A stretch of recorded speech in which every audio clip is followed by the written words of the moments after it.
هودي مسيحيين تنك. بدنا القانون، بدنا القانون، بدنا القانون. بالاخر التنك بتكبيه. الكويت عم تتعرض لحرب كتير كبيرة بأساسها الحرب بالشام بالضاحية الجنوبية، عون وجماعته.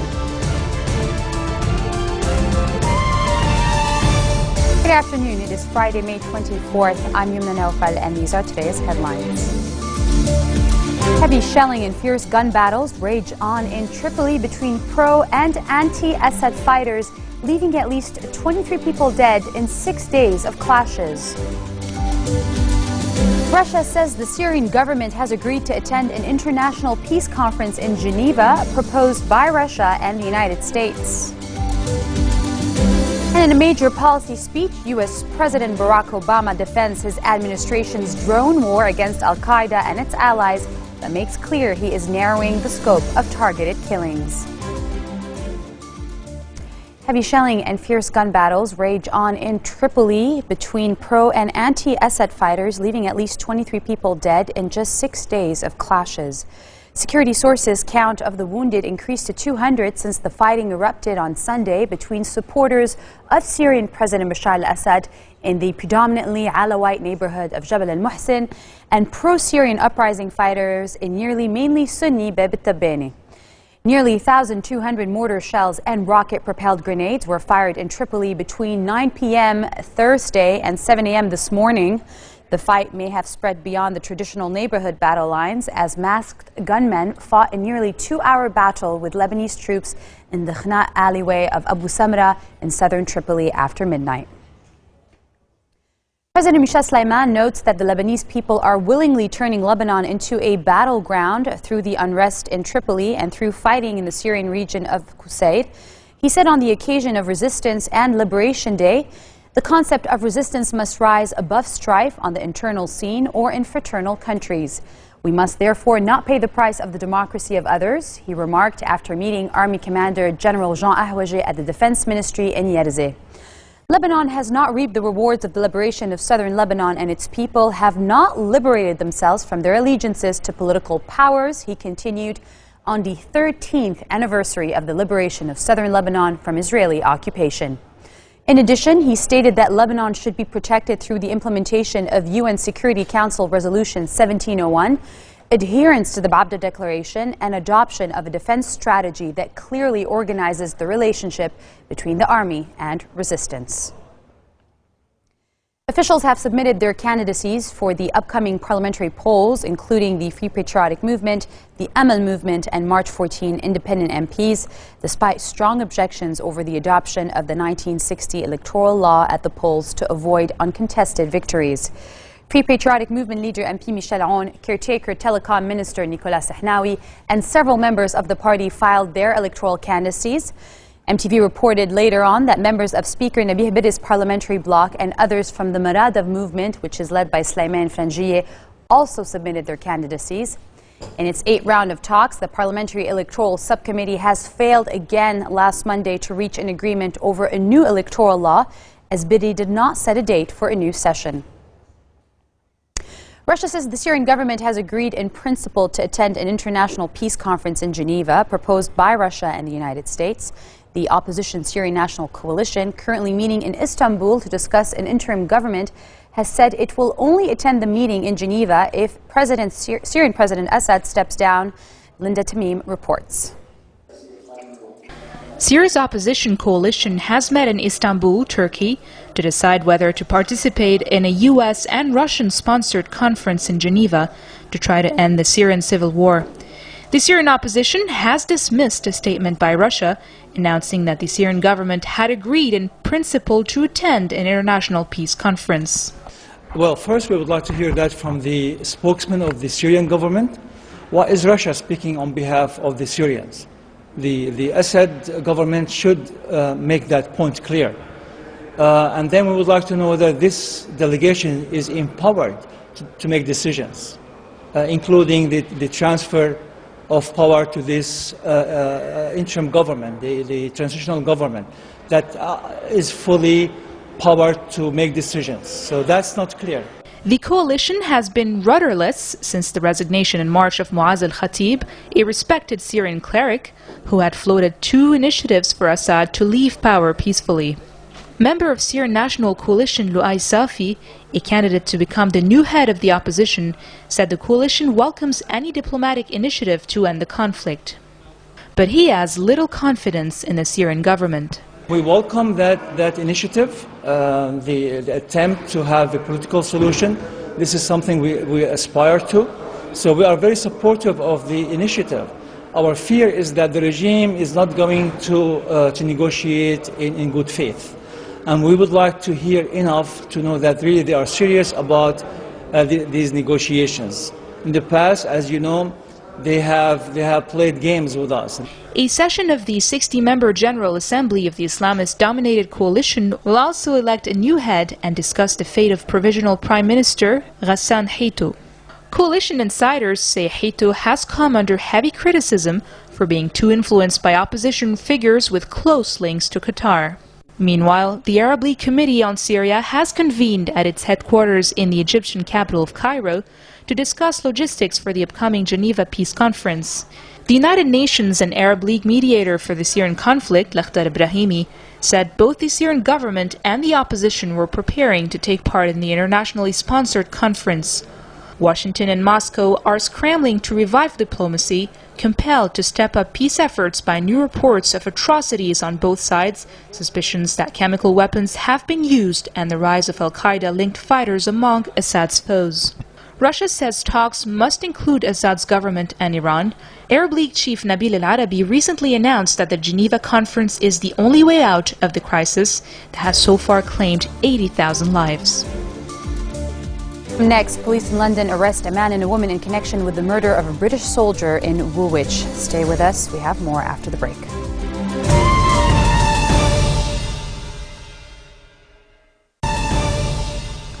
British Foreign Secretary William Hague held talks with Palestinian President Mahmoud Abbas in the West Bank city of Ramallah. Hague stressed the urgency of negotiated peace talks between the Israelis and Palestinians, adding that the notion of a two-state solution could not exist interminably. In an interview with Sky News, Hague warned the window of opportunity for Israel and the Palestinians to agree to form a two-state solution was closing fast. Failure to do so, he says, would mean Israel struggles to maintain the two characteristics it holds dearest, that it remains both a Jewish state and a democracy.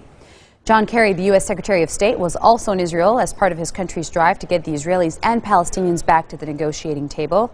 There are about 120 government-authorized settlements in the West Bank and dozens of outposts built by settlers without official sanction.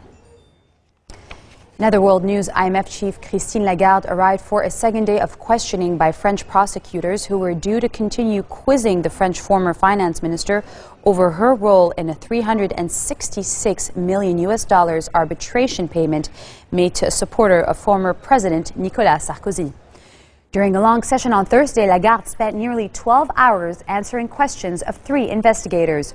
She risks being placed under formal investigation at the hearing for her 2007 decision as Sarkozy's finance minister to use arbitration to settle a long-running court battle between the state and high-profile businessman Bernard Tapie.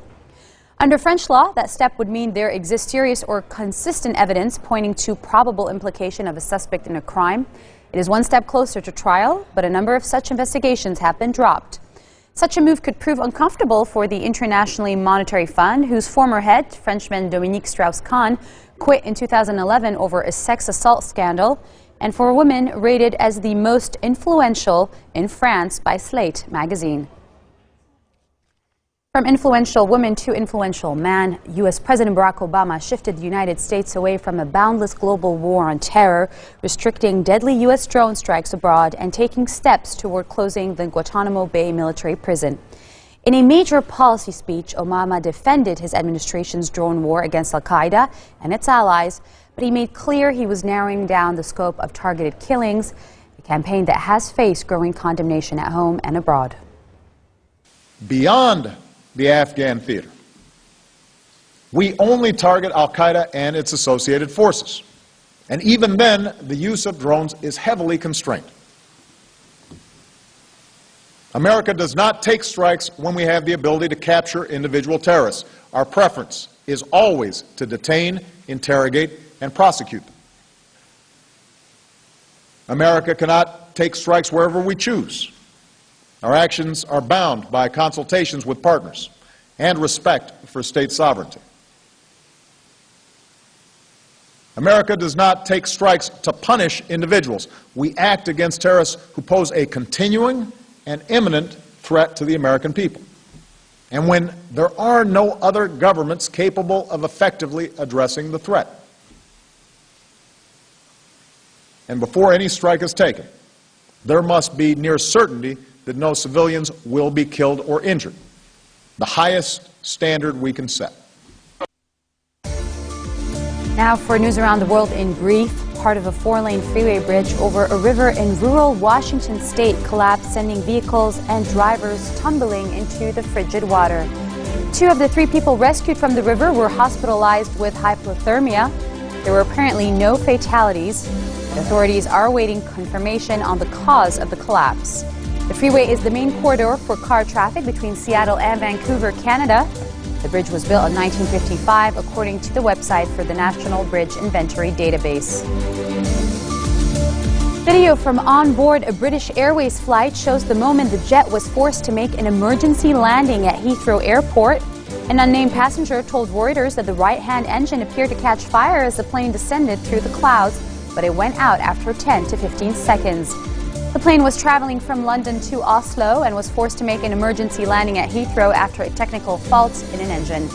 The airport, Europe's busiest, closed both its runways to deal with the incident, but has reopened. Police in London have arrested a man and a woman in connection with the murder of a British soldier in Woolwich. Residents in the southeast London district, where the soldier was hacked to death, say they fear the attack could inflame ethnic and religious tensions. More details in this report. A heavy police presence was patrolling the streets of Woolwich in southeast London to reassure the shocked community after a soldier was hacked to death in broad daylight. Police sought to allay racial and ethnic tensions following the Wednesday attack, where 2 men knifed to death serving soldier Lee Rigby. The 2 men are currently under armed guard in hospital. Local reports say that one is believed to be a 29-year-old Muslim convert who was born in Britain but of Nigerian descent. Police in London also say they have arrested a man and a woman in connection with the murder. On the streets of Woolwich, locals fear the incident will spark more violence and suspicion amongst different communities. What went through my mind was, how could this happen? How could this happen? And as it is, for the black community, we're really angry about it. We got harbored by the English people, so they don't deserve this. That's what I say, they don't deserve it. So what those boys did is way beyond anything one could explain. Quite tense, yeah, very tense. You can see people sort of keeping an eye on each other. It's a bit weird, but not like it usually is. But like a few of my colleagues were scared to come to work today because it was right on the doorstep. British Defence Secretary Philip Hammond says the killing of a soldier on a London street was a senseless murder and expresses his condolences to the victim's family. Everyone in defence is shocked and saddened by the events of yesterday, which have led to the death of drummer Lee Rigby of the 2nd Battalion, the Royal Regiment of Fusiliers. This was a senseless murder of a soldier who's served the army faithfully in a variety of roles, including operational tours in Afghanistan, and our thoughts today are with his family and loved ones who are trying to come to terms with this terrible loss. British Muslim groups also condemned the attack, saying it has no place in the Islamic faith. This is a truly barbaric act that has no basis in Islam, and we condemn this unreservedly. For God does not condone vile attacks, vicious murders. I call it execution of an innocent person. And I say you must repeatedly say, not in God's name, for that insults God, insults the teachings of God, who says, if you take one life, it is as though you have taken the lives of the entire humanity. Not in my name. I'm a Muslim, live in London, and a proud Londoner. Anyone who claims to be a Muslim and does such a vile act, in my view, has ceased to be one. The Muslim Council of Britain has called for calm and on preventing reprisal attacks on Muslims. Witnesses say the identification of the attackers as Islamist militants is already leading to a backlash against Britain's Muslims. This marks the end of our bulletin for today. Let me remind you of the headlines. Heavy shelling and fierce gun battles rage on in Tripoli between pro and anti-Assad fighters, leaving at least 23 people dead in 6 days of clashes. Russia says the Syrian government agrees to attend an international peace conference in Geneva proposed by Russia and the United States. And in a major policy speech, Obama defends his administration's drone war against al-Qaeda and its allies, but makes clear he is narrowing the targeted scope of killings.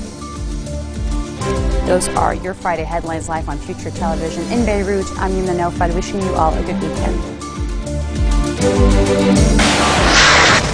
هودي مسيحيين تنك. بدنا القانون، بدنا القانون، بدنا القانون. بالاخر التنك بتكبين. الكويت عم تتعرض لحرب كتير كبيرة بأساسها الحرب بالشام بالضاحية الجنوبية عون وجماعته